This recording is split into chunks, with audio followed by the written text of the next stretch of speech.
Não é que o Lawson classificou na frente do Tsunoda e não é que a McLaren tinha o melhor carro da classificação, porém a Red Bull tinha o melhor piloto. Max Verstappen conseguiu uma pole position e ninguém sabe da onde até agora e vai largar na primeira posição para esse GP do Japão. E hoje, aqui, eu vou te contar tudo o que eu reparei nessa classificação e vou poder te resumir as coisas que a gente viu, né? Tirando, claro, mais uma vez, a grama pegando fogo do absoluto nada. Na verdade, uma faísca de um carro acabava atacando fogo na grama lá no Japão, causou outra bandeira vermelha, enquanto a gente lutava para ficar acordado às 4 da manhã. De novo, já aqui no começo, clica aqui no like, porque o like divulga o meu vídeo para mais pessoas, e inscreva-se se você for novo por aqui. Eu gosto de Fórmula 1. E é o seguinte, meus amigos, ó, o Stroll vai largar de último, Durham e Ocon vão largar de 19º e 18º, e logo à frente deles, Bortoleto e Hülkenberg.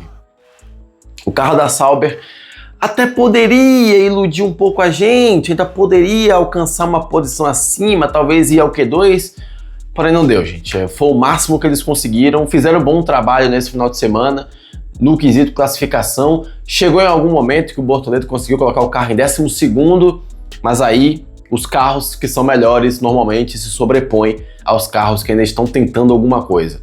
No caso do Stroll ele teve problemas, no caso do Durham faltou confiança, no caso do Ocon ele ainda não se encontrou com o carro da Haas, e no caso dos carros da Sauber, o carro, assim, não é lá essas coisas mesmo. Eles conseguiram colocar o carro até numa posição acima do que deveria. Mas, enfim, foi o que tivemos no Q1. No caso do Q2, já passando, aconteceu uma das coisas que a gente mais imaginava, mas a gente não queria acreditar que iria acontecer. O Tsunoda vai largar de 15º. Já é um problema, ele tá na Red Bull agora, ele tinha que ter ido ao Q3.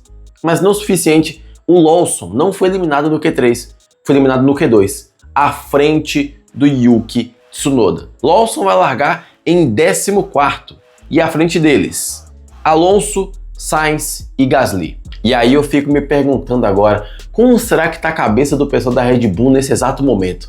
Porque existem alguns rumores que dizem que o carro da Racing Bulls seria melhor que o carro da Red Bull.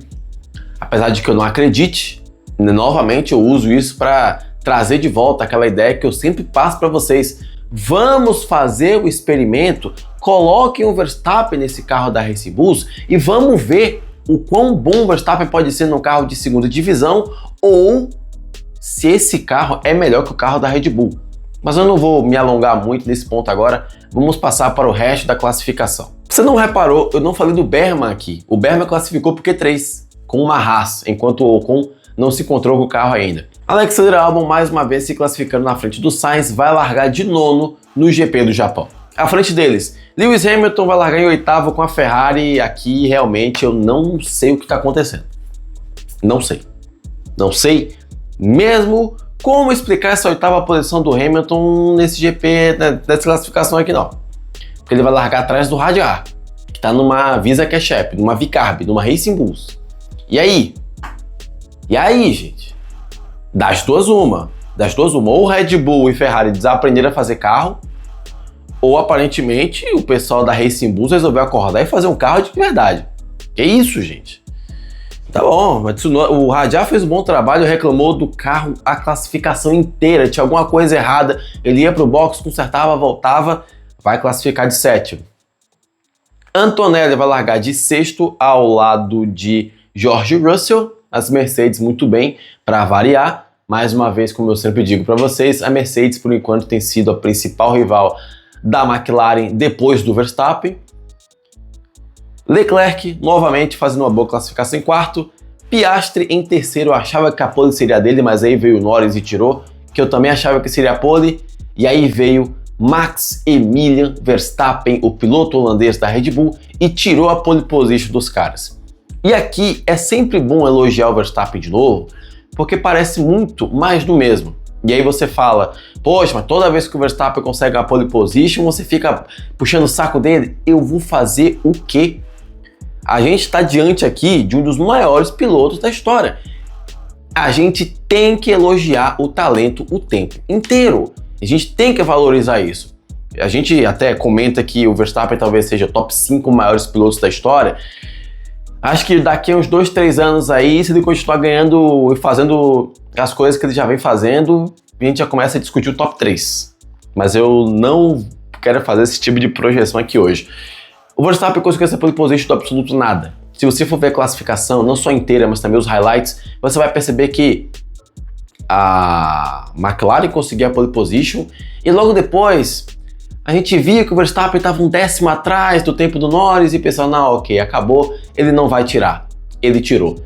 Para você que não viu o sentimento ao vivo, não teve esse sentimento ao vivo, foi bem parecido com a classificação do GP de Mônaco de 2023. Quando o Alonso marcou a pole, a gente achou que ninguém ia conseguir tirar, Verstappen no último setor foi lá e conseguiu tirar. Aconteceu a mesma coisa em Suzuka. O que me lembra novamente, temos que fazer o experimento do Verstappen na Racing Bulls. Isso tem que acontecer, gente. A gente está perdendo muita coisa aqui. Tudo pela ciência. Red Bull, pela ciência. Vamos colocar o Verstappen na Racing Bulls e vamos ver. Vamos ver o que acontece. É só isso. É só o que eu peço. Apenas pela ciência. O experimento é pelo experimento. Ele vai ser campeão com a Racing Bulls de construtores? Certamente não. Vai ser campeão do negócio lá com a Racing Bulls? Também não. Então vamos botar ele lá por uma corridinha só. Eu te garanto que ele não vai perder ponto. Por nada. Porque ele vai conseguir marcar exatamente a mesma coisa com um carro inferior. Porque esse é o Verstappen. Tá aí. Tá aí. E se os rumores se confirmarem que o carro da Racing Bulls é realmente mais rápido que o carro que o Verstappen tem, aí a gente já tá falando de um alienígena. Mas eu não acredito nessa tese por enquanto, até que alguém me mostre dados para provar essa história. Senhores, essa foi a classificação. E esses são os comentários que eu posso trazer para vocês sobre isso. Mais uma vez, um carro da Red Bull decepcionando e mais uma vez o Verstappen extrapolando as expectativas. Eu ainda acho que a McLaren é a favorita a ganhar esse GP do Japão. São muitas voltas. O Verstappen teria que fazer essa mesma volta toda a volta, porque o carro é inferior. Mas ele é o Verstappen, então ainda existe a chance de alguma coisa acontecer. Dito isso, McLaren favorita a vencer nesse GP do Japão, e eu diria até que logo depois viria a Mercedes, e aí viria o Verstappen. Não pelo fato dele ser o Verstappen, mas sim por causa do carro. Mas é aquilo, ele conseguiu surpreender na classificação, será que ele consegue surpreender na corrida também? É o que veremos no GP do Japão, às 2 da manhã, adivinha quem vai dormir? Você, porque eu certamente vou apenas cochilar nesse sabadão. Eu quero saber sua opinião sobre isso tudo, esses são os comentários que eu posso trazer para vocês sobre a classificação, além de, claro, falar o que aconteceu na Racing Bulls, dizer novamente que nós devemos fazer o experimento e puxar um pouco do saco do Verstappen.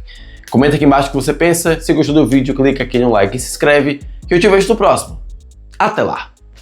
E eu espero que eles cortem aquela grama naquele circuito lá de Suzuka, porque eu não quero ver a minha corrida interrompida por uma bandeira vermelha porque tá pegando fogo algum pedaço de grama, tá? E de novo, valorizem o talento de Max Verstappen, é algo raro, é algo que a gente não vai ver todo dia na Fórmula 1. Talvez hoje no grid ele seja o único com essa estrelinha. Valorizem. Se você torce ou não pro Verstappen, valorize, porque é raro e a gente tem sempre que elogiar o talento aqui. A gente tem sempre que proteger o talento. E aí o Verstappen com certeza é um desses casos. Então, valorize. Não é todo dia que a gente vai ver um Verstappen na Fórmula 1. O Verstappen é aquele cara que se você entrega um trator para ele e diz marca a pole position com isso daqui, ele vai lá e marca, porque ele é o Verstappen.